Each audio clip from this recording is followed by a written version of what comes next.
Sir YCP అధికారం ఉన్నప్పుడు అన్న క్యాంటీన్ అనేది ఎక్కడా లేకుండా లేదు, కానీ మళ్ళీ టీడీపీ అధికారం రాగానే అన్న క్యాంటీన్లు పేదలకు అందుబాటులో తీసుకురావడానికి, కాకపోతే తిన్న వాళ్ళు హ్యాపీగా ఫీల్ అవుతున్నారు, అన్న క్యాంటీన్ దగ్గర లేని ఫుడ్ దొరకని వాళ్ళు బాధపడుతూ ఉన్నారు. అదే కాకుండా వైసీపీ నాయకులు అయితే ఇది అన్న క్యాంటీన్ అనేది ఒక ఫ్రాడ్ అని కూడా చెప్పడం జరుగుతుంది. అన్నా క్యాంటీన్ ఫ్రాడ్ అని చెప్పడానికి వాళ్ళ మనుషులు అయితే కనుక ఆ మాట మాట్లాడరు. 5 రూపాయలకి భోజనం పెట్టేటువంటి పరిస్థితి ఎక్కడ ఉందండి? ప్లేట్ ఇడ్లీ దొరికిందండి 5 రూపాయలకి, ఒక ఛాయ్ దొరికిందండి 5 రూపాయలకి. 5 రూపాయలకి మార్నింగ్ టిఫిన్, మధ్యాహ్నం భోజనం, సాయంత్రం భోజనం, పూటకు 5 రూపాయలు తీసుకొని 15 రూపాయలతో ఒక మనిషి అంతా కూడా జీవిస్తడం కోసం అక్కడ ఏర్పాటు చేస్తే ఇందులో ఫ్రాడ్ ఏంటండి? చూపించుకున్న ఫ్రాడ్. నువ్వు ఏడవలేకపోయావు, నువ్వు పని చేయలేకపోయావు, మమ్మల్ని ఫ్రాడ్ అంటే నువ్వు. ఇప్పుడు మేము అక్కడికి అన్నా క్యాంటీన్కి రోజువారీ ఎంతమంది వస్తే అంతమంది పెడతానికి మేము సిద్ధంగా ఉన్నాం.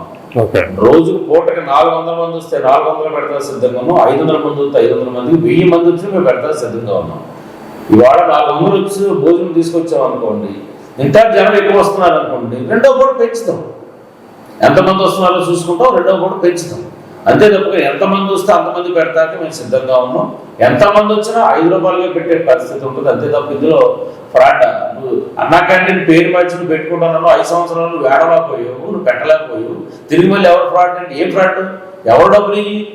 నువ్వు తీసుకొచ్చిన డబ్బులతో రన్ చేసేస్తున్నావు. ఇక్కడ ఎవరన్నా 5 రూపాయలు భోజనం పెడతామంటే అది సామాన్య విషయం. ఇందులో ఫ్రాడ్ ఏంటి? చూపించు నీ దమ్ము ఉంటే. నువ్వు రాష్ట్రంలో మొత్తం దోసులు తినేసేసి లక్షాది కోట్ల రూపాయలు మింగేసేసి ఇవాళ ఎవరి మీద ఫ్రాడ్ పెట్టే అర్హత నీకు ఎక్కడ ఉంది? నీకు దమ్ము ఉంటే ఎక్కడ ఫ్రాడ్ జరుగుతుంది ఏంటో చూపించు. లెక్కలతో సహా ప్రతి ఒక్కటి కూడా మా గ్రామంలో పెట్టి చూపిస్తాం. ఓకే.